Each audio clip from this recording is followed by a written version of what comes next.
great things in the valley. So I want to first thank the committee members of the grants committee that were helping to greet the recipients this morning. So we have Jack Brendlinger, Joe Goodman, Jay Levitt, Wendy Moore, and Lynn Zanny. So thank you very much for helping to get the people seated this morning. I had a call from a woman that's a very close friend of mine who's been involved with mountain development, and they're represented here today. She was telling me that they had a board meeting yesterday and that the federal funding has cut way back on several things like this organization.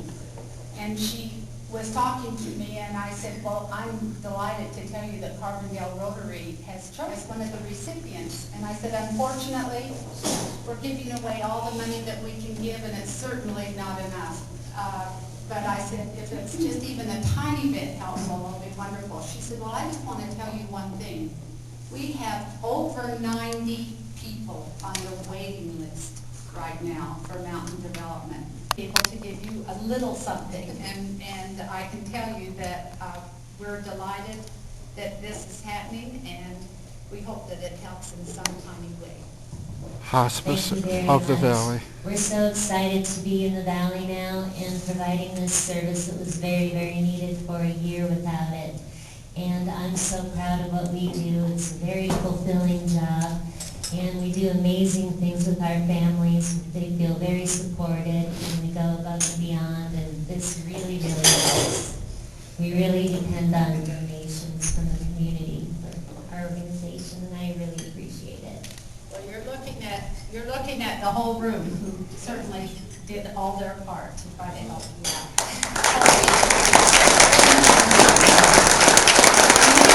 Representing Hospice of the Valley, so I think that you all recognize the fact that we may all be using it someday, so we're just kind of preparing for ourselves. The second one is Junior Achievement, Paula.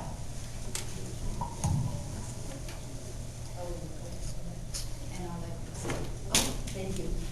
We really appreciate this. We have 125 classes we teach in the Valley to kids from kindergarten through high school, encouraging them to stay in school, teaching them about business and community, and as you guys are all business owners and in this community, you know how important it is to get these kids all the way through high school and hopefully even beyond that. So we really appreciate this, and if any of you want to volunteer, we always need volunteers for classes, career day, and that type of thing.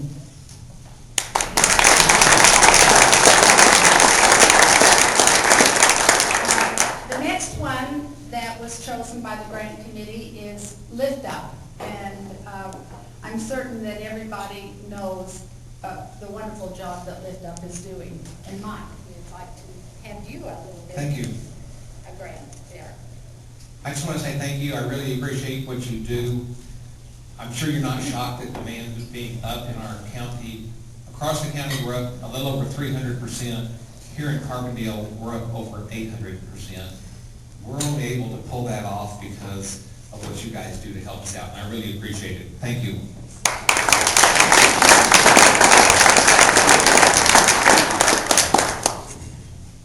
Mountain Valley Development Services, I've already mentioned a little something, but I really think that, again, it was very hard for us to choose out of the 33 grants, but I think that we had to go in this direction also.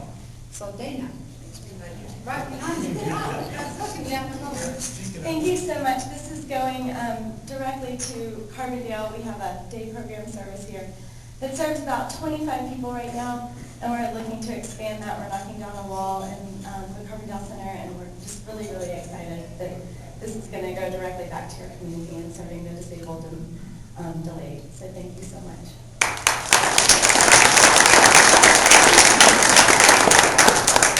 The next recipient happens to be a couple that I think they set out many years ago with a great idea in mind.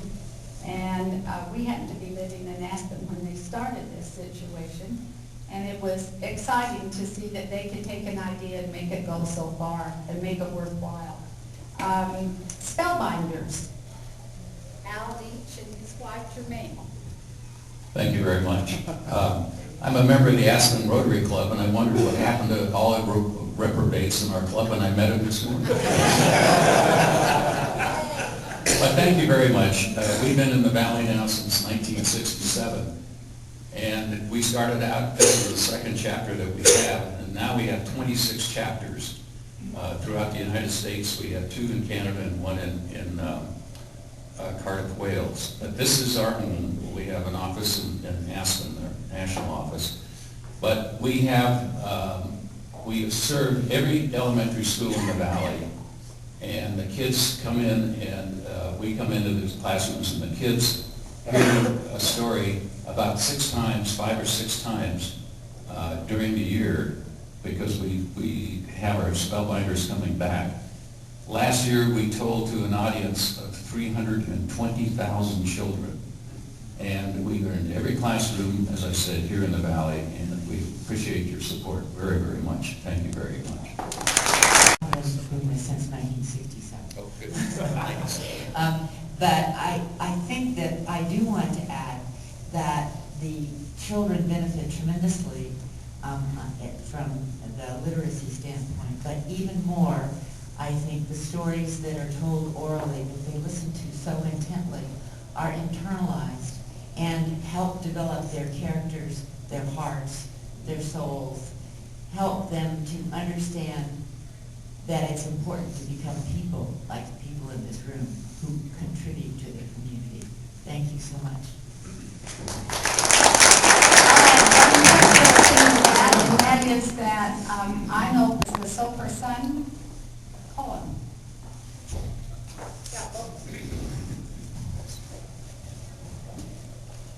Thank you very much. If you haven't met him already, this is Trey Sylvester. He's our editor.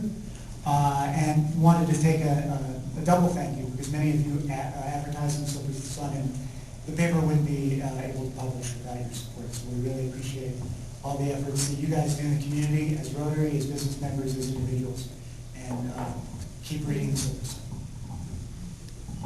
Yeah, thank you so much. We still rely very heavily on volunteers for a lot of our work. It's great to have them. They bring great attitude to the paper, from everything from copy editing to writing to photography.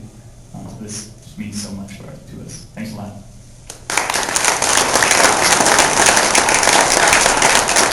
Center, Kristen.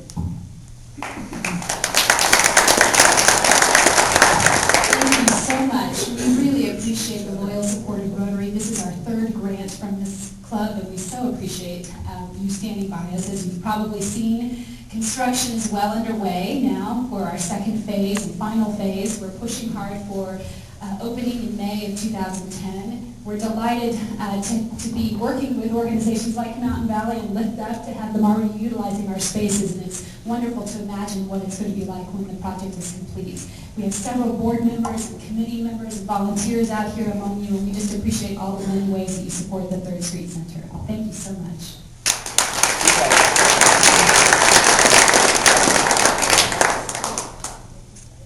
Can I just add, I'm sorry, I brought it up here. I have a flyer. We have an open house and kind of groundbreaking celebration next Thursday, December 3rd at 4:30, and I have some flyers that I'd love to give out to anyone who's interested in coming. It's just an open house, a way to bring people through the building and show them what's underway. Thanks. December is next week, which is, it shows you that it's frightening.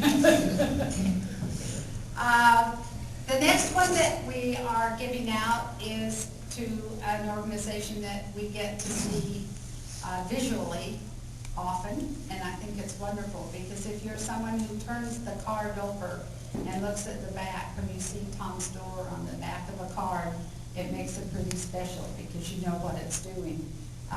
Rosie McSwain and Bess Simonetti.